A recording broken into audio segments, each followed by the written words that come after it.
Hello and welcome to Wavescan, the international DX program from Adventist World Radio. Researched and written in Indianapolis by Dr. Adrian Peterson and produced in the studios of WRMI Shortwave in Miami. I'm Jeff White. Welcome, by the way, to the new B13 transmission period, which begins today, Sunday. Today on Wavescan, the 75th anniversary of the Voice of Turkey on shortwave.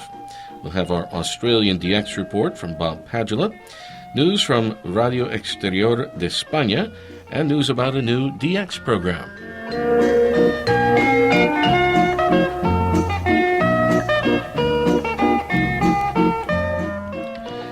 The transcontinental nation of Turkey is a unique country lying in both Asia and Europe. Their national name, Turkey, is spelled in the same way as the large American bird, and interestingly, the two are indeed somewhat related. Back in the original language, the country name Turkey meant the land of the Turks. In medieval Latin, the country name was Turcia, and in English, this became the now familiar Turkey. Something like 500 years ago, the guinea fowl in Africa was introduced into Europe via the country of Turkey, and so the guinea fowl was sometimes referred to as the turkey fowl, or the turkey bird. When the early English colonists began to settle in North America, they encountered this large wild bird, which they initially, though incorrectly, thought was related to the guinea fowl, so they named this American version as the turkey. Geographically, the country of Turkey is almost rectangular in shape. It occupies all of Asia Minor, and it also extends across the Bosporus waterway into continental Europe.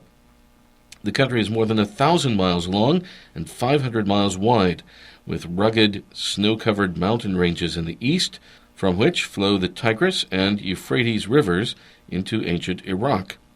The verdant central Anatolian plateau is the country's farming and livestock area, and some of the narrow coastal localities have become popular tourist resorts for local and international travelers. Turkey is noted for its interesting and varied ancient history. Ancient stories tell that Noah's Ark of biblical fame came to rest on the slopes of Mount Ararat, the country's highest mountain. In fact, local residents in the city of Nakhchivan, just across the eastern border from Turkey, will show you a tomb that they say is the tomb of Noah. The original settlers in Turkey were the Hittites, who moved into the area and established an ancient empire some 4,000 years ago. They were followed by Greek colonists, and then the old Roman Empire under their famous general Pompey. It was under the Roman Emperor Constantine the Great that the seat of the Roman Empire was moved from Rome in Italy to the city of Byzantium in Turkey, which was renamed Constantinople. And in turn, this became the now familiar Istanbul. The Grand Patriarch of biblical fame, Abraham, settled temporarily in Haran, a small village in southern Turkey, after his departure from Ur in Iraq, and before he migrated to the dusty plains in southern Palestine. In the times of early European civilization, the legendary city of Troy in coastal Turkey flourished as an important commercial center with its own succession of kings. The armies of ancient Persia strode across Turkey, and in return, Alexander the Great marched his hordes across the same territory. While part of the old Roman Empire, Turkey was visited by the great Christian emissaries, St. John and St. Paul, and the beloved Virgin Mary lies buried in the ruins of the historic city of Ephesus. Around 1,000 years ago, Islam was introduced into Turkey with the arrival of the Seljuk Turks from Russia and Mongolia. During the Dark Ages in continental Europe, the Turkish Empire flourished in the Middle East and North Africa, and the modern foundation for the Republic of Turkey was established in 1923 under President Mustafa Kemal. Turkey today, with a total population of 75 million, contains 8 major cities with a population of more than 1 million. Their capital city, Ankara, with a population of more than 4 million, is located in the center of the country, though the largest city is Istanbul, on the west coast, with a population of 14 million. The earliest advent of wireless in Turkey took place in Meydan, soon after the end of World War I, around the year 1921. The word meydan means marketplace in several of their languages, and it would be presumed that this particular meydan refers to a marketplace near Istanbul on the west coast of Asia Minor. The wireless station at this location was intended for use as a maritime facility for communicating with nearby shipping. Early in the year 1922, Professor Dyke at the American-sponsored Roberts College in Istanbul bought some wireless equipment from a Russian army officer and installed it in the college laboratory. Student Henry Moreau, who had already successfully constructed several simple radio receivers, dismantled the receiver, reconstructed it, and reinstalled it in the laboratory. On this homebrew equipment, they successfully brought in most of the radio stations on the air in Europe at that time, including Berlin with a radio lecture. That was in the autumn of the year 1923. However, in the following spring, the Turkish government in Ankara issued a decree requiring that all unlicensed radio equipment should be dismantled. Soon afterwards, though, Professor Tubini made a visit to England, and while there, he bought several items of radio equipment made by the Marconi Company. On his return to Turkey, he approached the national government in Ankara and successfully received a permit to install the equipment at Roberts College and begin teaching a radio class. 3 years later, that is, in the year 1927, the Post and Telegraph Administration installed a long-wave communication transmitter in Ankara. This new facility operated initially on 166 kilohertz with a power of 7 kilowatts, and in the course of time it was licensed under the call sign TAC. A similar station was installed simultaneously at coastal Istanbul with a power of 5 kilowatts, and soon afterwards another similar station was installed at Osmaniye in the central south coastal area of the country with a power of 6 kilowatts. Ladies and gentlemen, hello. Today is Friday. This is the Voice of Turkey's English language transmission broadcasting from Ankara in the 19-meter band between 1230 and 1330 UTC on 15450 kHz beamed to Europe. You can listen to us over the Turksat 3A satellite and on the internet at www.trt.net. The Voice of Turkey tells us that the first international broadcast on shortwave was made in the Arabic language with the use of a communication transmitter at Ankara Radio. This isolated, though historic, international radio broadcast took place on January 8, 1937. In the meantime, a set of offices and studios was installed in a new broadcasting house in the capital city, Ankara. At nearby Etimesgut, 2 radio broadcasting transmitters were installed, 120 kilowatts on longwave for national coverage, and 20 kilowatts on shortwave for national and international coverage. 2 omnidirectional antennas were erected for the shortwave transmissions. Initial test broadcasts from the American-made RCA shortwave transmitter began in May 1938 under the call sign TAO, and these were heard in the Americas, in Cuba. A series of subsequent test broadcasts began in November under the amended call sign TAS, and these were heard in Australia. On October 28, 1938, the Voice of Turkey began regular broadcasting on shortwave in 4 languages: Turkish, English, French, and German.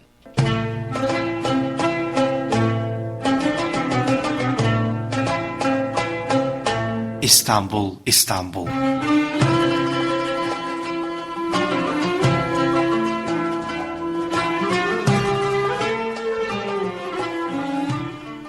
Less than 2 weeks later, on November 10, 1938, President Mustafa Kemal Ataturk died, and so the new radio broadcasting station quickly conveyed the news throughout their country and to listeners overseas. On shortwave, the single new 20-kilowatt transmitter for the Voice of Turkey was on the air under the call sign TAP on 9465 kHz and TAQ on 15190 kHz. At the present time, the Voice of Turkey is celebrating its 75th anniversary. Their first shortwave broadcast was made from the communication station Ankara Radio on January 8, 1937. Preliminary test broadcasts from their new RCA 20-kilowatt transmitter began in May 1938, and regular shortwave broadcasting began on October 28, 1938. That all happened exactly 75 years ago.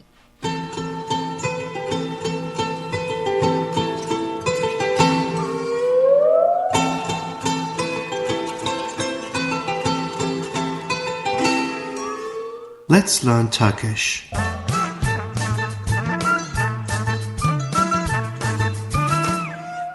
Do you want to learn Turkish? Please listen and repeat. Özlem, what color is my skirt? Özlem, benim eteğim ne renk? An excerpt from one of the Voice of Turkey's programs there, learning the Turkish language. You're listening to Wavescan from Adventist World Radio. Send your comments and reception reports to Wavescan, Box 29235, Indianapolis, Indiana 46229 in the United States. That's Wavescan, Box 29235, Indianapolis, Indiana 46229 in the USA. Or you can email us at wavescan@awr.org. Our email once again, wavescan@awr.org. Now let's go to Bob Padula in Australia with his monthly DX report.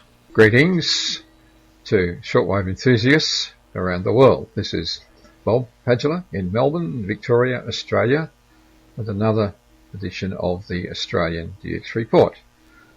These magazines provide news of shortwave broadcasting stations, monitoring summaries, propagation news, and other information concerning world international broadcasting.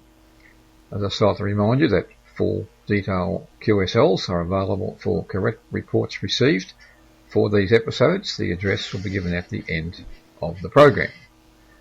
And to note that all times, days and dates given in our episodes are in UTC, and we use the 24-hour time system. The episodes are compiled from resources made available by the Electronic DXpress Radio Monitoring Association, which is based here in Melbourne.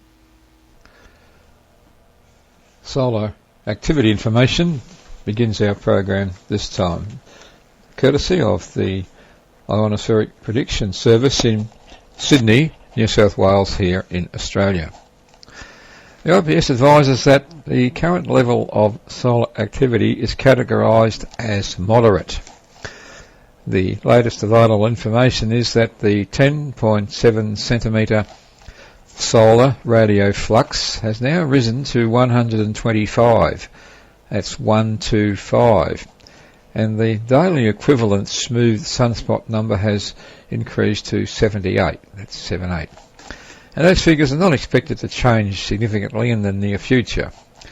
So we're now at the peak, or near enough to the peak of sunspot cycle 24, and it's plateauing out. So long distance propagation will continue to be unreliable on multi-hop paths crossing darkness or semi-darkness paths after about 1200 UTC. But transmissions on higher frequencies crossing daylight paths will be satisfactory. Now, in the 19 metre band here in Melbourne, we've noted some quite good reception during the early morning period. That's between 1600 and 1700. It corresponds to 3 a.m. to 4 a.m. Australian Eastern Daylight Time. So here is a summary of some signals I noted recently in this band in that time period. 15215, a station known as Athmea Yatra Radio, closing down at 1630 in Indian languages. 15250, China Radio International in English, from the Urumqi transmitting station in China. 15260, Adventist World Radio from Moosbrunn in Austria, broadcasting to Asia until closing down at 1630. 15310, the BBC from the Thailand relay station at Nakhon, between 1600 and 1700, broadcasting to the Middle East. And 15360, Adventist World Radio, KSDA, in English, from the Guam transmitting site until closing at 1700. And 15370, Vatican Radio, broadcasting in Armenian at 1600 through until 1700 with programming in other languages. 15400, Radio Free Asia, from the Marianas Island relay station in Chinese at 1630. 15470, Radio Fadar, broadcasting in Pashto from the Nauen, Germany broadcasting station, programs to Asia. And 15485, Radio France International from the Issoudun transmitting station in France, transmitting in English until 1700. And 15540, Radio Kuwait, with its programs in Urdu until 1700. 15640, The Voice of America from the Biblis transmitting station in Germany, transmitting in Tibetan. And 15670, another frequency for Adventist World Radio from Guam in English. 15725, an interesting frequency usage here is Radio de Banga, broadcasting from the Santa Maria di Galleria transmitting station in the Vatican, to closing at 1630 after programming in Sudanese and Arabic.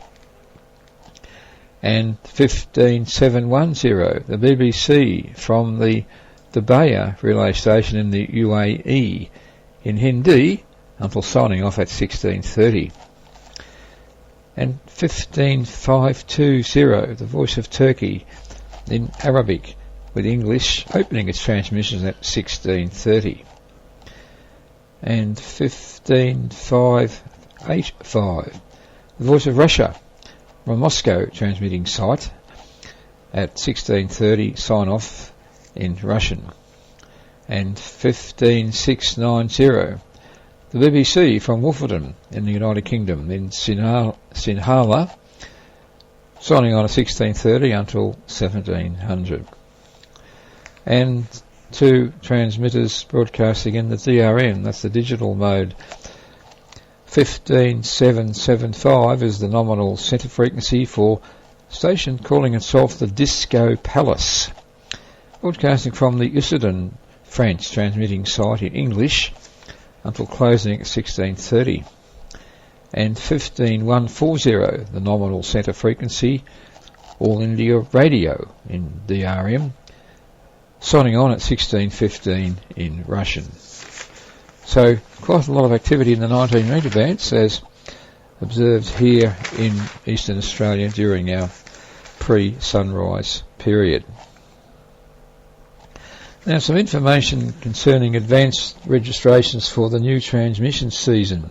That's the B13 season, effective October 29. First of all, the Voice of Turkey, 9610. The program to Australia is planned to 21:30 to 22:30 in English. And 9855 is Radio Cairo in Egypt, broadcasting in Arabic to Australia and New Zealand, 2-hour program daily between 2000 and 2200. And Romania, Radio Romania International, has a half-hour service in English to Australia and the Far East. That's the new schedule period.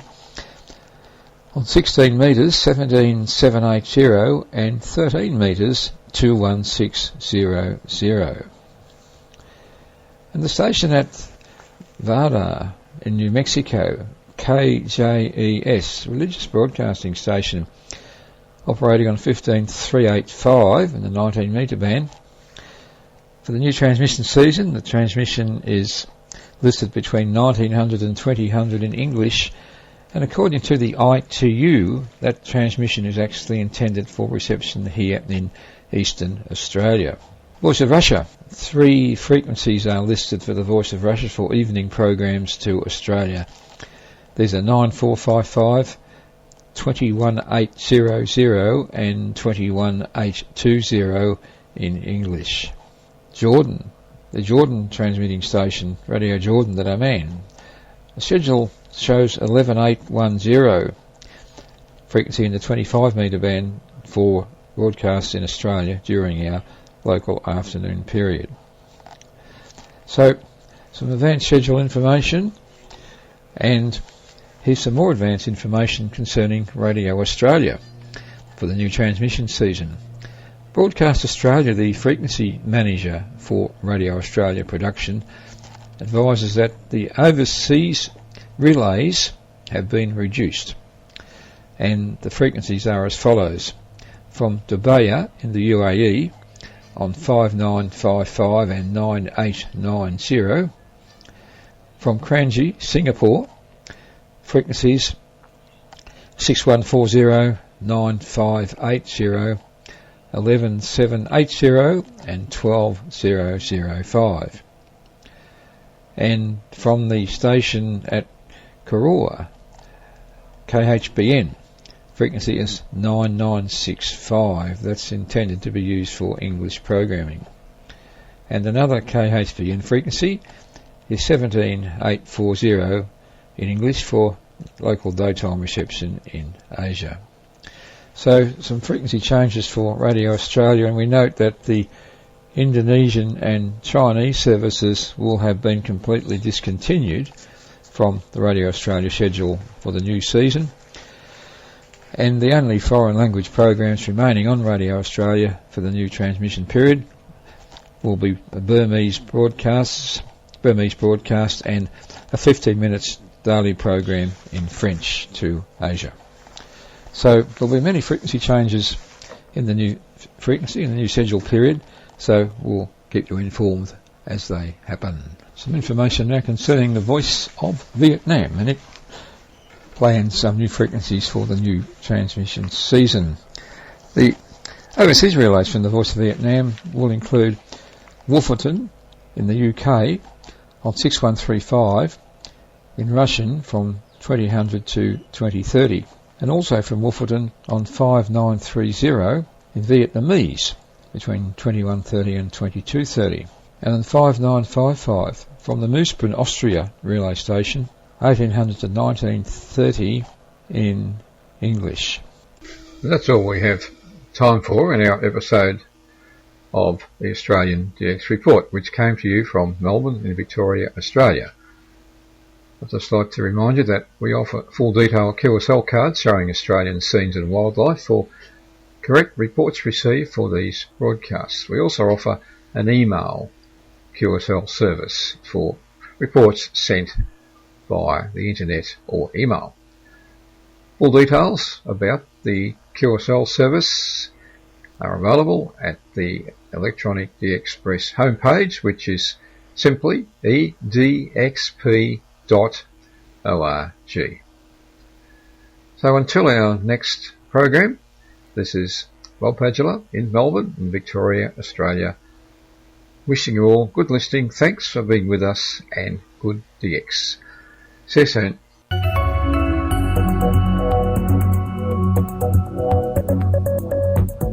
Radio Exterior de España. English Language Service. Hello and a warm welcome from Madrid. I'm Alison Hughes. Our studio manager tonight is Miguel Angel Leon. First, the news headlines. The U.S. government gets back to work after Congress agrees a last-minute Well, we have extension. some bad news out of Europe. This is from Marty Delphine in Madrid, and it was in the DX Listening Digest of Glenn Hauser. Also comes to us from Horacio Negro of Montevideo, Uruguay, and Mark Cody of the Ontario DX Association. There will be no more Radio Exterior de España transmissions from the Costa Rica relay site, starting on October 28th. A real blow to all North and South American listeners, says Marty. The statement was posted in Spanish on the rtve.es website. And it said, on October 28th, Radio Exterior de España will permanently end its shortwave transmissions from its relay station in Cariari, Costa Rica. At the same time, from that date, broadcasts from its transmitters in Noblejas, Spain, will be considerably expanded. These changes will affect those listeners in Central America, North America, and the northern part of South America's southern cone who listen to us. In the coming days, we will post on our webpage and announce on our programs our new frequencies and times in which you can hear Radio Exterior de España. Radio Exterior de España. And we have news about a new DX program on shortwave. The Rhein-Main Radio Club in Germany is making now a DX magazine program with the name European Radio World, which will report on radio clubs and DX activities in Europe, and it will be broadcast on shortwave via WRMI in Miami. Any radio club can help with program content by explaining who they are and reporting about their DX camps and other club activities. Clubs would be able to explain about the radio hobby in their country to many other interested DXers in many other countries. We want to promote the radio listening and DXing hobby, they say, and they hope that the clubs will help them. The Rhein-Main Radio Club can provide each radio club at no cost broadcast time to introduce their club and explain about themselves.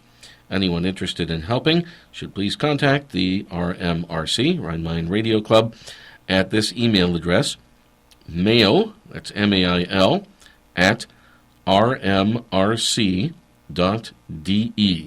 That's mail at rmrc.de. Thanks to Harold Gabler and Robert Kipp of the Rhein-Main Radio Club for that. And you can hear this new program, European Radio World, at 23:15 UTC on Saturdays on WRMI in Miami on 9955 kilohertz.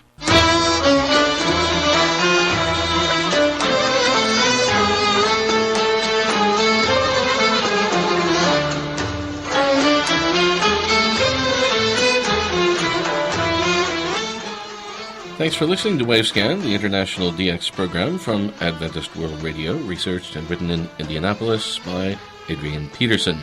And we end today with some music from Turkey, from the Voice of Turkey. Next week on Wavescan, a tribute to shortwave WYFR Part 6, the early days at Hatherley Beach. Our ancient DX report for 1905. And DX news from Japan, from Yukiko Tsuji. If you'd like a Wavescan QSL card, you can send your reception reports to Wavescan, Box 29235, Indianapolis, Indiana, 46229, USA. That's Wavescan, Box 29235, Indianapolis, Indiana, 46229, USA. You can also contact us by email at wavescan@awr.org. That's wavescan@awr.org. I'm Jeff White at WRMI in Miami. Till next week, good listening.